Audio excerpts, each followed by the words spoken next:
going. Perfect. So welcome. How to build value propositions to scale businesses.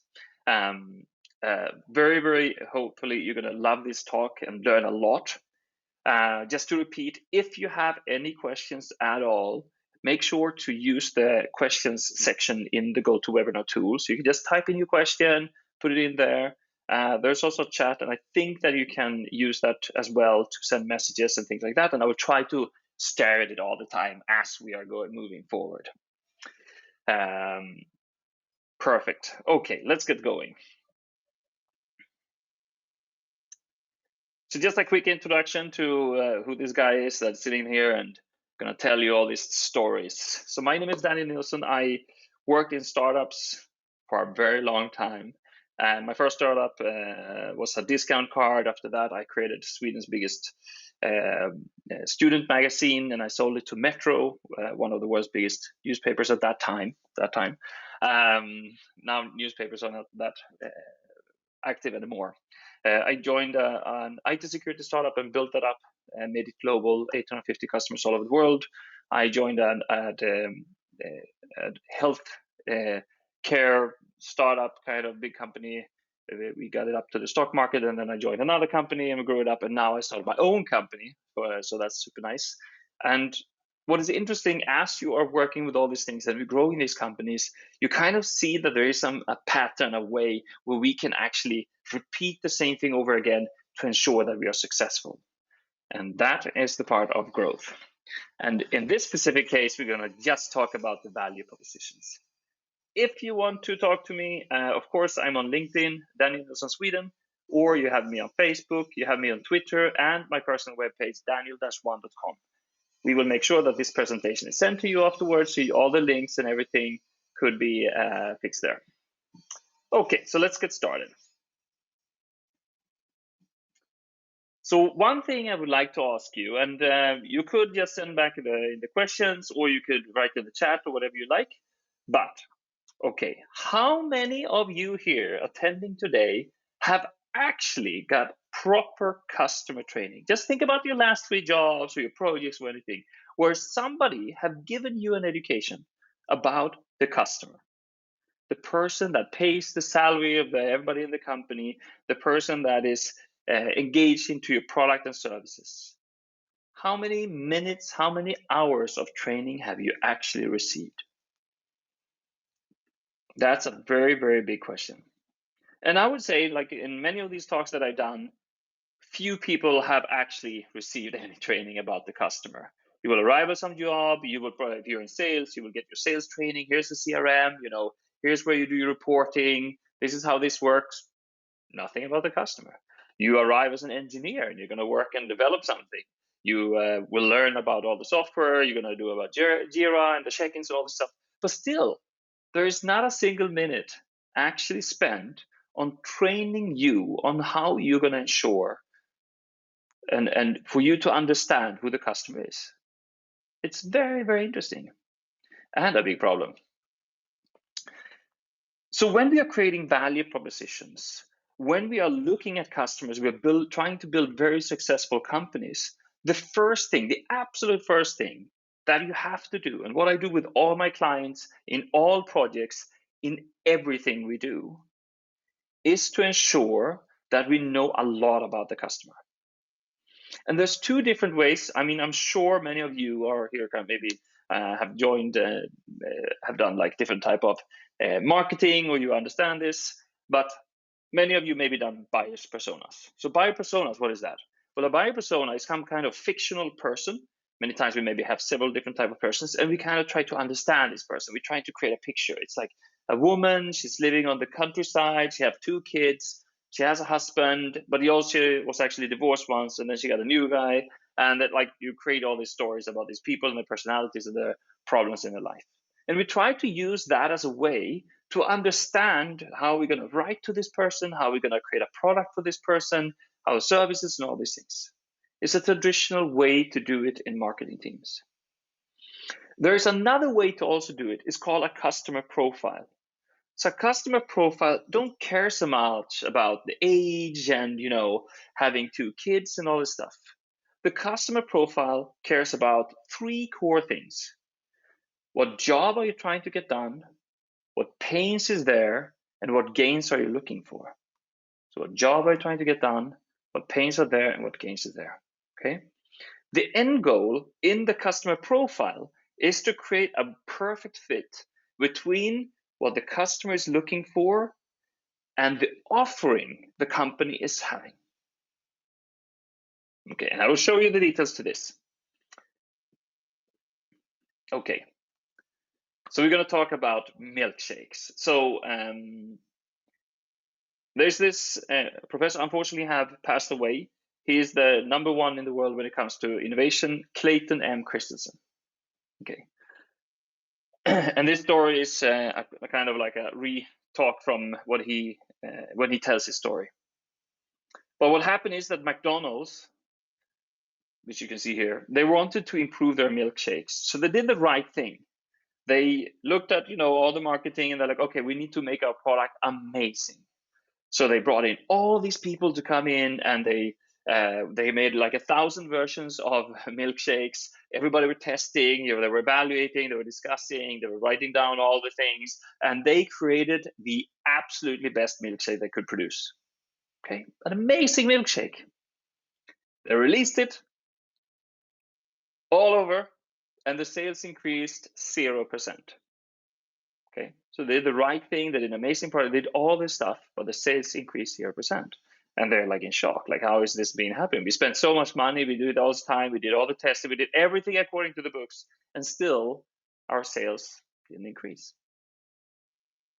So Clayton M. Christensen and his team were hired to go here and actually look at this problem. What is it really that happened here?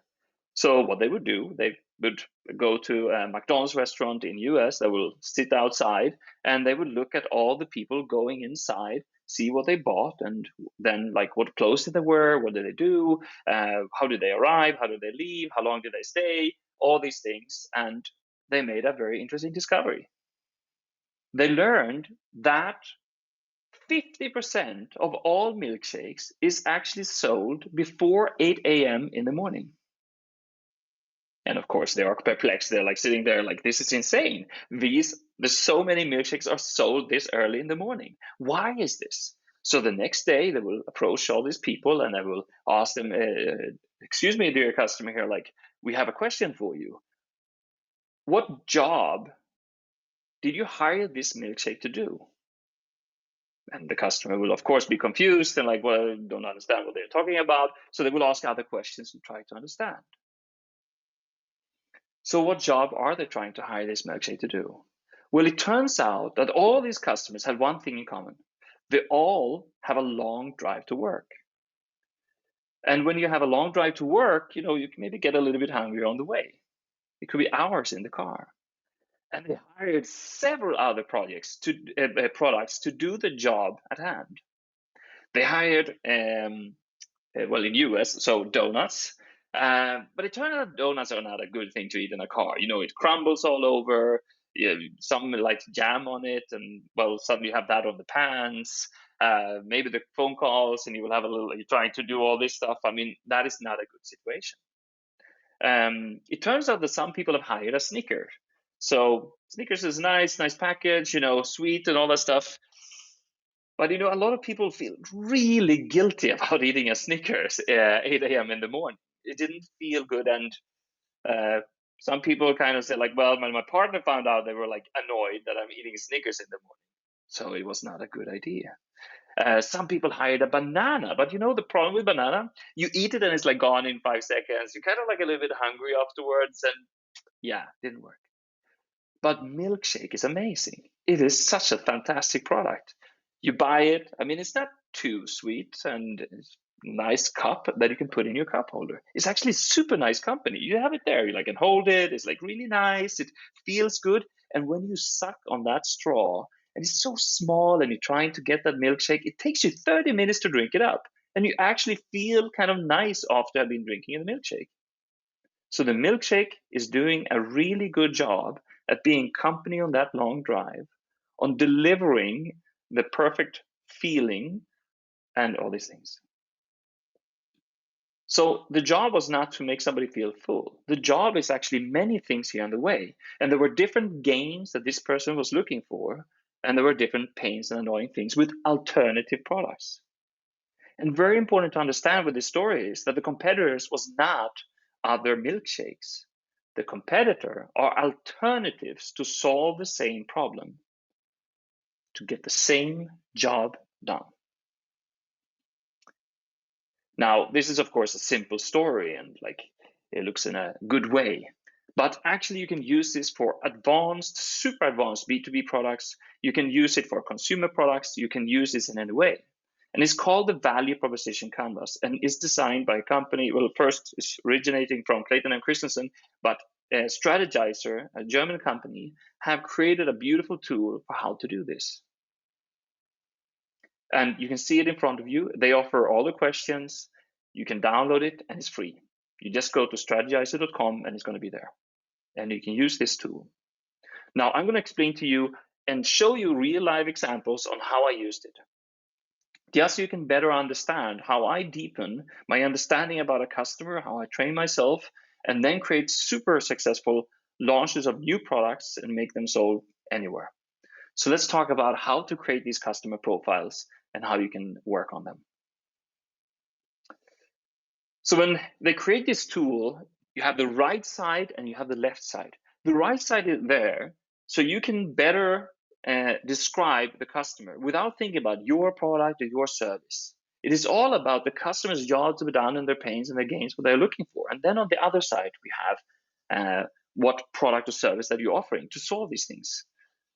So when it comes to the jobs to be done, there are 4 different core jobs. Okay, there are 4 things.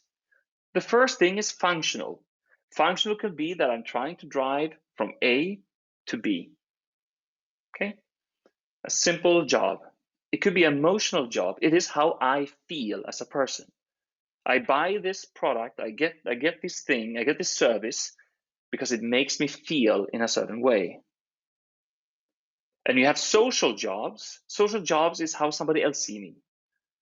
I buy a very nice watch because I want other people to see me as successful and interesting. And then of course we have the basic needs where I'm hungry or I'm tired or all these other things. So these are jobs to be done. The next thing is that we need to define gains. It is some kind of outcome or benefit that the customer is looking for, something that they really, really want. It also, we can define pains, something that annoys the customer and like inhibits them to actually get their job done, or is like making things too complicated or is annoying in some kind of way. And then when we're done, we have defined the jobs, the gains, the pains, and this is key. This is really important. We need to rank them. Okay, this is super important, and I will explain why. I've been sitting in all these different startups, I'm designing all these things, and my problem is that the CEO will be excited and they have created new things and whatever it may be, and they talk to this customer and suddenly there's this requirement and things change and it's like all over the place. Okay, that is not really good. It is very confusing. So when we rank things, we decide this is more important than this when we are creating something, when we are creating our message, when we're creating our product, our service, the way we satisfy the customer's jobs to be done, adding gains to their life or removing some pains from their life. So the ranking is key. When we have ranked something, it's going to be so much easier. The CEO is going to come and say, oh, this is the most important thing. And then you're going to say, wait. We ranked all these things together. So this new thing, how important is it compared to everything else that we have decided jointly on what matters? So ranking is important. So this is a quick example that I think everybody can easily understand. So let's look at the Tesla buyer. And this is a little bit older, but it's kind of valid.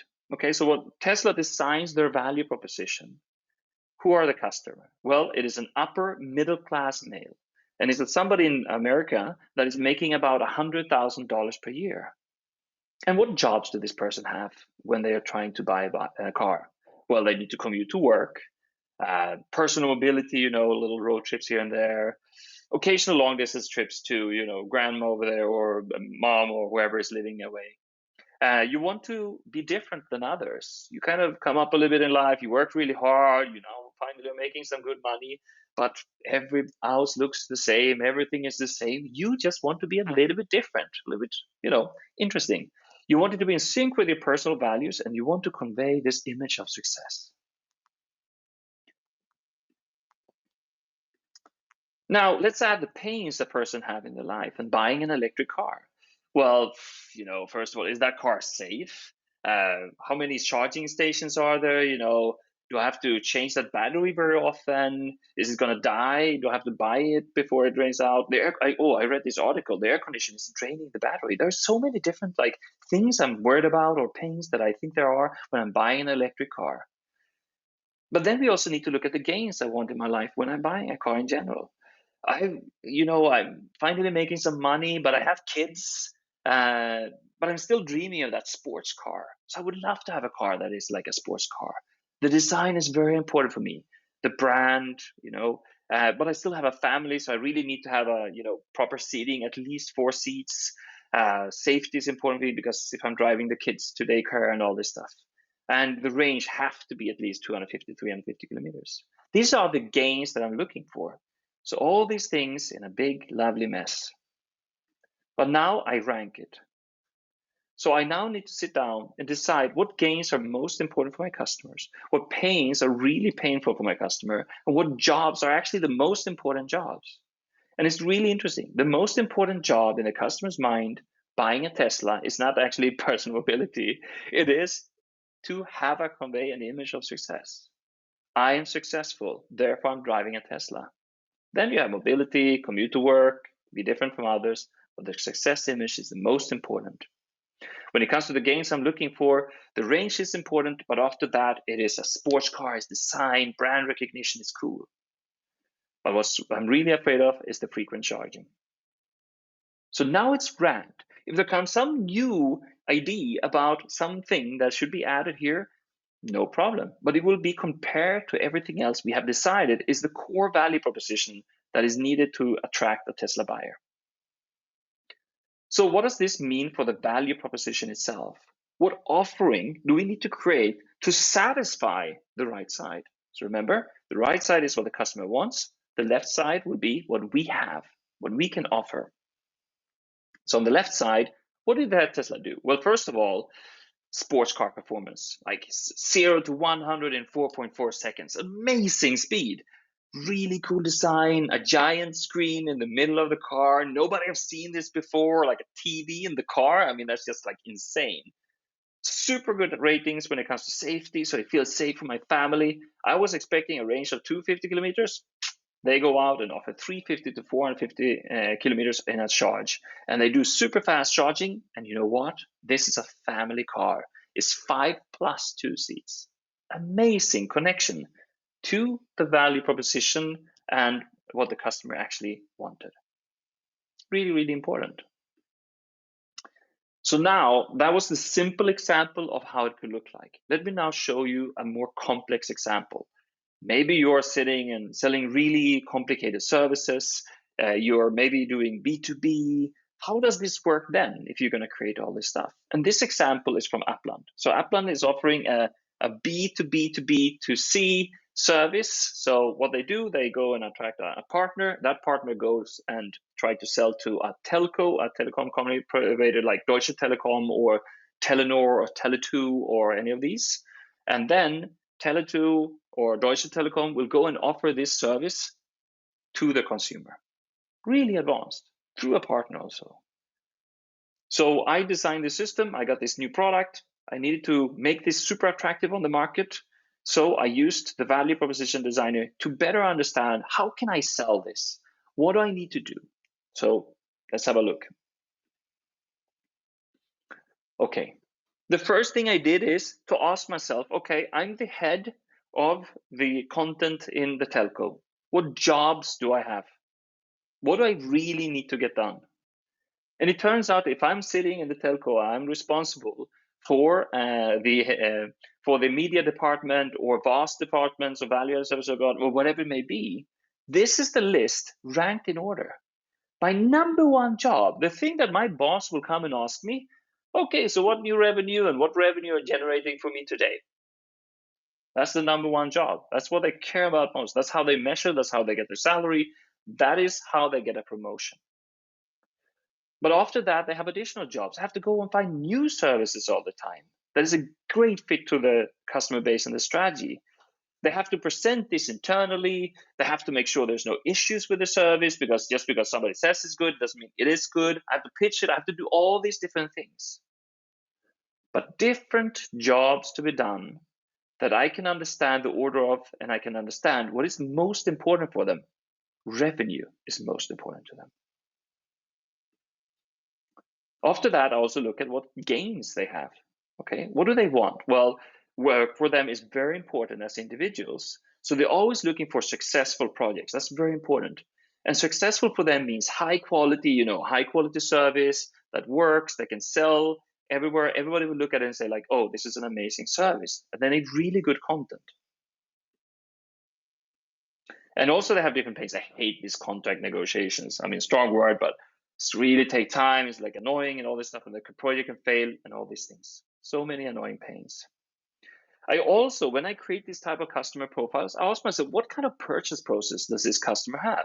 How does it work? Well, first we have to do the interest, then they have to select a solution, they have to do all this stuff. I define all these things, and we don't need to go through the details. You will be sent this later, but most important is to understand there is a process. What is their process to buy something?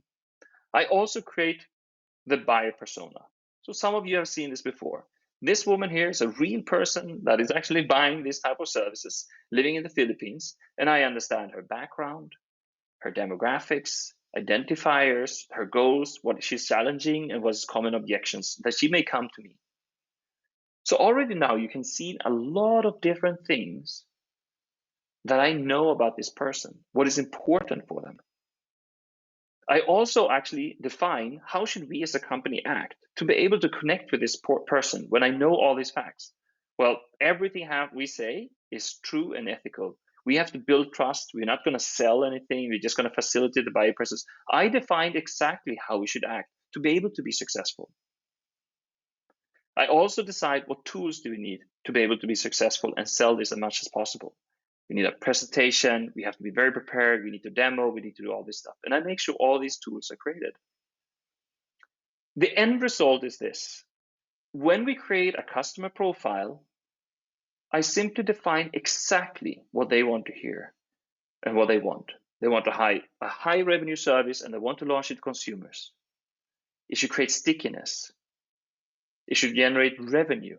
And these are the core things this person is looking for. When I understand this, when I really, really understand this, it is so much easier to create the right website, the right text, the right thing that they need to see.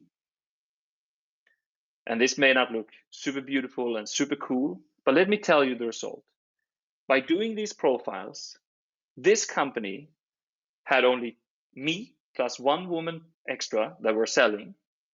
We created this site that generated, this page that generated 130 leads every month that are potential partners and potential customers. With a totally automated sales process, we were then able to meet these people and talk to them.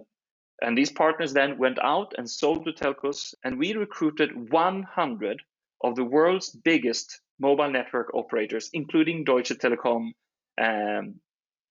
Telenor, Tele2, etc. in more than 40 countries. When we recruited a partner, they paid us $20,000 to sell the product. And how? Well, the key was that I knew exactly what they wanted to hear, what they were most interested in. I understood the customer in depth. So I could write the right text, I could create the beautiful presentation that is needed, and we could then convert it.